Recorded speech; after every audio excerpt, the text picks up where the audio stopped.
নমস্কার বন্ধুরা, নলেজ কাল্টিভেটারে স্বাগত। আমি সুদীপ ঘোষ শুরু করছি আজকে ক্লাস, যেখানে হয় কারেন্ট অ্যাফেয়ার্সের আলোচনা। আজকে একটা গুরুত্বপূর্ণ বিষয় নিয়ে আলোচনা করব, যে নিয়ে কিন্তু এখন দেশের রাজ্য রাজনীতি উত্তাল হয়েছে। কম্পিটিটিভ এক্সামের পলিটিতে কিংবা জিকেতে খুবই ইম্পর্টেন্ট, কারণ আমরা জানি দেশের উপরাষ্ট্রপতি পদ থেকে পদত্যাগ করেছেন জগদীপ ধনকর। সেই নিয়ে কিন্তু তর্ক বিতর্ক চলছে। তো আজকের আমাদের ভিডিওর টপিক হলো ভাইস প্রেসিডেন্ট অফ ইন্ডিয়া, অর্থাৎ ভারতের উপরাষ্ট্রপতি। আজকের ভিডিওতে থাকছে এই নিয়ে কি খবর আছে, ভাইস প্রেসিডেন্ট পদটা কি, এই পদের জন্য কি যোগ্যতা লাগে, এর ইলেকশন কিভাবে হয়, এর শপথ বাক্য কিভাবে হয়, এই পদের মেয়াদ কি, কীভাবে রেজিগনেশন হয়, আর এই উপরাষ্ট্রপতি পদের ক্ষমতা কিংবা কাজ কি, তার সাথে উপরাষ্ট্রপতি পদটি খালি হয়ে গেলে এখন কি হবে, ভারতীয় সংবিধানে কোন কোন ধারায় এই উপরাষ্ট্রপদটি বলা আছে, আর সবথেকে গুরুত্বপূর্ণ, কেন হঠাৎ জগদীপ ধনকর উপরাষ্ট্রপতি পদ থেকে পদত্যাগ করলেন, এর পেছনে কি কোনো অন্য রহস্য আছে কিনা। ভিডিও শুরু করার আগে, এটি একটি শিক্ষামূলক ভিডিও। এই ভিডিওর কোনো অংশে হিংসা ও রাজনৈতিক এবং সাম্প্রদায়িক বিদ্বেষ অন্তর্ভুক্ত নেই। তবু ভিডিওর কোনো অংশ বিতর্কিত মনে হলে সেটি অনিচ্ছাকৃত, তার জন্য ক্ষমা প্রার্থী। এখন আজকের ভিডিও। ভারতবর্ষের উপরাষ্ট্রপতি পদ থেকে পদত্যাগ করেছেন জগদীপ ধনকর, এবং ভারতবর্ষের পার্লামেন্টে বাদলকালীন অধিবেশন শুরু হয়েছে। সেই অধিবেশনের প্রথম দিন তিনি নিজে উপস্থিত ছিলেন। হঠাৎ করেই রাতের মধ্যে তিনি পদত্যাগপত্র দিয়েছেন, আর সেই নিয়ে কিন্তু জোর গুঞ্জন শুরু হয়েছে। তিনি বলেছেন তিনি নাকি শারীরিকভাবে অসুস্থ, তাই তিনি এই পদে আর থাকতে চান না। তবে বিরোধীরা বলছে শুধু অসুস্থতা নয়, এর পেছনে হয়তো শাসক দলের অন্য কোনো গোপন রহস্য বা চাল আছে। এখন আমরা দেখে নেব এই উপরাষ্ট্রপতি পদটি সম্পর্কে। উপরাষ্ট্রপতি বা ভাইস প্রেসিডেন্ট পদটি হলো ভারতবর্ষের দ্বিতীয় সর্বোচ্চ সাংবিধানিক পদ, অর্থাৎ রাষ্ট্রপতি বা প্রেসিডেন্টের পরে হচ্ছে ভাইস প্রেসিডেন্ট। এমনকি এই পদটা আবার সুপ্রিম কোর্টের প্রধান বিচারপতির প্রায় সমতুল্য পদ। এখন এই উপরাষ্ট্রপতি হতে গেলে কি যোগ্যতা লাগে? যে কোনো ভারতীয় যার বয়স 35 বছর হয়েছে, সে কিন্তু এই উপরাষ্ট্রপতি পদের জন্য যোগ্য। তার সাথে তাকে রাজ্যসভার মেম্বার হওয়ার কোয়ালিফিকেশান থাকতে হবে, এমনকি তাকে কোনো সরকারি পদে থাকা চলবে না। এখন এই উপরাষ্ট্রপতি পদের নির্বাচন কিভাবে হয়? উপরাষ্ট্রপতি পদের নির্বাচনের দায়িত্ব থাকে দেশের নির্বাচন কমিশন বা ইলেকশন কমিশন অফ ইন্ডিয়া। এখন কারা ভোট দেন? উপরাষ্ট্রপতি পদের যে ভোট, সেখানে ভোট দেন দেশের এমপিরা, অর্থাৎ পার্লামেন্টের সমস্ত এমপিরা, অর্থাৎ লোকসভা ও রাজ্যসভার সমস্ত এমপিরা এই উপরাষ্ট্রপতি পদে ভোট দেন। এখন উপরাষ্ট্রপতি নির্বাচন নিয়ে কোনো সমস্যা দেখা দিলে সেই সমস্যার সমাধান কে করবে? সমস্যার সমাধান করবে সংবিধানের রক্ষাকর্তা দেশের সুপ্রিম কোর্ট। আর উপরাষ্ট্রপতি পদ যদি খালি হয় তাহলে কি হবে? উপরাষ্ট্রপতি পদ যদি খালি হয় তাহলে অবশ্যই নির্বাচন কমিশনকে 6 মাসের আগে সেই পদের জন্য নতুন করে নির্বাচন প্রক্রিয়া চালু করতে হবে। এখন উপরাষ্ট্রপতিকে শপথ বাক্য কে পাঠ করান? উপরাষ্ট্রপতিকে শপথ বাক্য পাঠ করান দেশের রাষ্ট্রপতি বা প্রেসিডেন্ট, কিংবা রাষ্ট্রপতির কোনো সমস্যা থাকলে রাষ্ট্রপতির ঠিক করে দেওয়া কোনো ব্যক্তি। এখন উপরাষ্ট্রপতি পদের মেয়াদ কত? সাধারণত একজন উপরাষ্ট্রপতির পদের মেয়াদ হচ্ছে 5 বছর।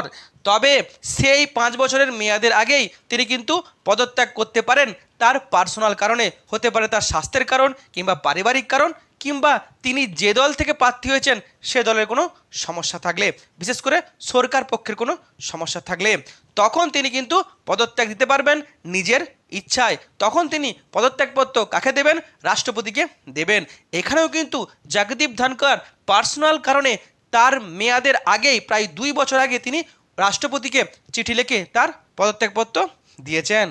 আবার যদি দেখা যায় উপরাষ্ট্রপতি তিনি ওই সাংবিধানিক পোস্টে বসে তিনি অসাংবিধানিক কার্যকলাপ করছেন, তাতে যদি সরকার পক্ষ কিংবা যদি বিরোধীরা যদি অখুশি হয়, তাহলে বিশেষ করে বিরোধীরা তার বিরুদ্ধে ইমপিচমেন্ট বা অপসারণের রেজলিউশন তুলে কোথায় তুলবে? সেই রাজ্যসভাতেই তুলবে, এবং তার 14 দিন আগে কিন্তু নোটিশ দিতে হবে। তারপরে ভোটাভুটি হবে, প্রথমে রাজ্যসভাতে হবে, তারপর লোকসভাতে হবে। 2 কক্ষের ভোটাভুটিতে যদি তার বিপক্ষে ভোট যায় তাহলে তাকে অবশ্যই পদত্যাগ করতে হবে, কিংবা তিনি অপসারিত হয়ে যাবেন। এখন সবথেকে গুরুত্বপূর্ণ যে উপরাষ্ট্রপতি পদের ক্ষমতা কি বা তার কাজ কি। মেনলি বলেছি উপরাষ্ট্রপতি হলো ভারতবর্ষের দ্বিতীয় সর্বোচ্চ সাংবিধানিক পোস্ট, রাষ্ট্রপতির পরের পোস্ট। কিন্তু উপরাষ্ট্রপতির সবথেকে মেন যে কাজ, সবথেকে যে গুরুত্বপূর্ণ দায়িত্ব, সেটা হলো তিনি রাজ্যসভার এক্স অফিসিও চেয়ারম্যান, অর্থাৎ তিনি রাজ্যসভার সভাপতিত্ব করেন এবং এটাই তার আসল কাজ। আর এই কাজ যখন তিনি করেন তখন তাকে কিন্তু অবশ্যই নিরপেক্ষ থাকতে হবে। নেক্সট, যদি দেশের রাষ্ট্রপতির পদ খালি থাকে তাহলে তিনি কিন্তু রাষ্ট্রপতির পদের কাজ চালিয়ে যাবেন ম্যাক্সিমাম 6 মাস পর্যন্ত, যতদিন না রাষ্ট্রপতি পদের নির্বাচন হচ্ছে। তবে তিনি যদি উপরাষ্ট্রপতি হয়ে রাষ্ট্রপতির পদ চালান তাহলে কিন্তু তিনি আর রাজ্যসভার সভাপতিত্ব করতে পারবেন না। তখন রাজ্যসভার সভাপতিত্ব করবে রাজ্যসভার ডেপুটি চেয়ারম্যান। আবার রাষ্ট্রপতির নির্দেশে তিনি সেন্ট্রাল ইউনিভার্সিটিগুলির চ্যান্সেলর হিসাবে কাজ করেন। এখন উপরাষ্ট্রপতি পদ যদি খালি থাকে তাহলে কি হয়, উপরাষ্ট্রপতি পদ যদি খালি হয়ে যায় তখন রাজ্যসভার সভাপতিত্ব করবেন কে, রাজ্যসভার ডেপুটি চেয়ারম্যান। আবার উপরাষ্ট্রপতি পদ খালি হয়ে গেলে নির্বাচন কমিশন অবশ্যই 6 মাসের মধ্যে নির্বাচন করাবে নতুন উপরাষ্ট্রপতি ঠিক করার জন্য। তবে 6 মাস কিন্তু সময় যায় না, নির্বাচন কমিশন যত দ্রুত সম্ভব তত তাড়াতাড়ি কিন্তু এই উপরাষ্ট্রপতি পদের নির্বাচন করান। নতুন যিনি উপরাষ্ট্রপতি নির্বাচিত হবেন তিনি কিন্তু ফুল আরও 5 বছরের জন্য নির্বাচিত হবেন। তিনি যে এই জগদীপ ধনকরের বাকি 2 বছরের জন্য নির্বাচিত হবেন তা নয়, তিনি নিজের পুরোপুরি 5 বছরের জন্য নির্বাচিত হবেন। আর এবারে কিন্তু নতুন একটা ঘটনা ঘটতে চলেছে। এতদিন ভারতবর্ষে যখন রাষ্ট্রপতি নির্বাচন হতো তখনই কিন্তু উপরাষ্ট্রপতি নির্বাচন হতো আমেরিকার মতো, কিন্তু এবারে কিন্তু আলাদা কিছু ঘটতে চলেছে। এবারে কিন্তু রাষ্ট্রপতি আর উপরাষ্ট্রপতি নির্বাচন কিন্তু একসাথে হবে না। এখন ভারতীয় সংবিধানের কোন কোন ধারায় উপরাষ্ট্রপতির কথা বলা আছে, 63 থেকে 71 নম্বর ধারায় মেনলি 63তে বলা আছে উপরাষ্ট্রপতি পদের কথা, 64তে বলা আছে উপরাষ্ট্রপতি রাজ্যসভার চেয়ারম্যান হিসেবে কাজ করবেন, আবার 65তে বলা আছে উপরাষ্ট্রপতি রাষ্ট্রপতির অনুপস্থিতিতে রাষ্ট্রপতি হিসেবে কাজ করবেন। এখন সব থেকে বিতর্কের বিষয়, হঠাৎ কি হলো যে জগদীপ ধনকরকে পদত্যাগ করতে হলো। মেনলি তার আগে আমাদেরকে দেখতে হবে এই জগদীপ ধনকরের ক্যারিয়ার সম্পর্কে। জগদীপ ধনকর কিন্তু একজন অ্যাডভোকেট ছিলেন এবং তিনি রাজস্থান বিধানসভার এমএলএ ছিলেন, এমনকি এমপিও ছিলেন পরে।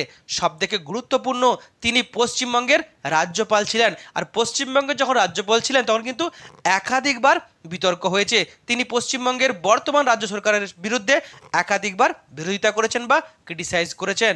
এবং অনেকে বলেন তিনি যে এই উপরাষ্ট্রপতি পদের প্রার্থী পদ পেয়েছেন তার আসল কারণটা হলো কারণ তিনি পশ্চিমবঙ্গের রাজ্য সরকারের বিরুদ্ধে একাধিকবার সমালোচনা করেছিলেন। কিন্তু কেন এমন হলো, হঠাৎ করে তার 5 বছর পূর্ণ হওয়ার আগে তাকে পদত্যাগপত্র দিতে হলো? অনেকেই বলছেন তিনি যে আসল কারণটা লিখেছেন অর্থাৎ তিনি অসুস্থ, এটাই কিন্তু আসল কারণ তিনি এর আগেও অসুস্থ ছিলেন, এমনকি তিনি হসপিটালে ভর্তি হয়েছিলেন, তাই তিনি পদত্যাগপত্র দিয়েছেন। আবার অন্য বিশেষজ্ঞরা বলছে গত কয়েক মাস আগে একটি অসাংবিধানিক মন্তব্য করেছিলেন। যখন ওয়াকফ বোর্ডের নতুন যে বিল, সেই বিল নিয়ে সুপ্রিম কোর্টে কেস চলছে, তখন সুপ্রিম কোর্টের বিচারপতিদের বিরুদ্ধে তিনি অসাংবিধানিক মন্তব্য করেছিলেন। সেটা কিন্তু কখনোই ঠিক নয়, এটা কিন্তু অনেকেই পছন্দ করেনি এবং সেটার কিন্তু অনেকেই বিরোধিতা করেছিলেন। কারণ নিজের সাংবিধানিক পোস্টে থেকে কখনোই সংবিধানের যে রক্ষাকর্তা সেই সুপ্রিম কোর্ট বা তার বিচারপতিদের বিরুদ্ধে কখনোই বলা যায় না। এটা কিন্তু ভারতবর্ষের গণতন্ত্র বা সংবিধানের জন্য একটা ক্ষতি। আবার এক শ্রেণীর বিশেষজ্ঞরা বলছেন তার যে রাজ্যসভার সভাপতি হিসাবে কাজ, সেই কাজে নাকি বিরোধীরা খুশি ছিলেন না, তিনি নাকি নিরপেক্ষ হয়ে কাজ করতেন না, তাই তার বিরুদ্ধে গত উইন্টার সেশনে বিরোধীরা তাকে অপসারণ করার জন্য রেজলিউশন তুলেছিল।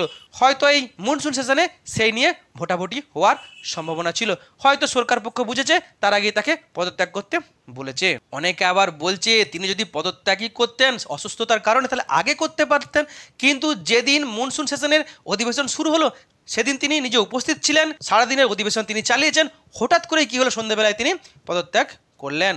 এর পেছনের কারণ হচ্ছে প্রথম দিনের যে অধিবেশন ছিল সেখানে নাকি সরকার পক্ষে যিনি লিডার জেপি নাড্ডা, যিনি পার্লামেন্টারি বিষয়ক যিনি মন্ত্রী অর্থাৎ কিরণ রিজিজু, তারা নাকি উপস্থিত ছিলেন না, এতে তিনি নাকি রাগান্বিত হয়েছেন, তাই পদ ছেড়ে দিয়েছেন।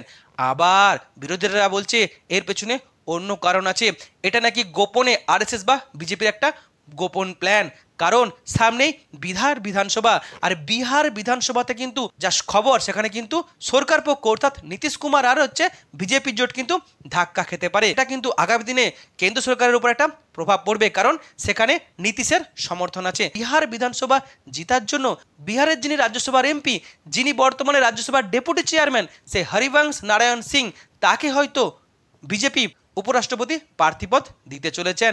তিনি যদি উপরাষ্ট্রপতি হন, মাথায় রাখতে হবে তিনি কিন্তু নীতিশ কুমারের দলের এমপি, তাহলে বিহারের জনতা কিন্তু খুশি হবে, ভোটে একটা প্রভাব পড়তে পারে।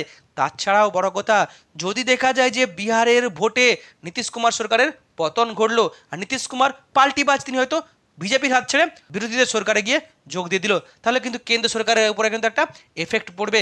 তাই নীতিশ কুমারের পার্টির হাত বাঁধার জন্যই নীতিশ কুমারের পার্টি থেকে হয়তো উপরাষ্ট্রপতি পদে প্রার্থীপদ পেতে চলেছেন এই হরিবংশ নারায়ণ সিং। যদিও কিন্তু এগুলো সূত্রের খবর, এখন আদতে কী হয় তা কিন্তু কয়েকদিনের মধ্যেই প্রকাশ হয়ে যাবে, যখন রাষ্ট্রপতি বলবেন যে আমি উপরাষ্ট্রপতির পদত্যাগপত্র গ্রহণ করেছি, আর নির্বাচন কমিশন উপরাষ্ট্রপতি পদের নতুন নির্বাচনের দিন ঘোষণা করবে। আর তখনই কিন্তু দেখা যাবে যে সরকার পক্ষ কাকে প্রার্থীপদ দেয় আর বিরোধীরা তার প্রার্থীপদ দেয় নাকি সেটাকে মেনে নেয়।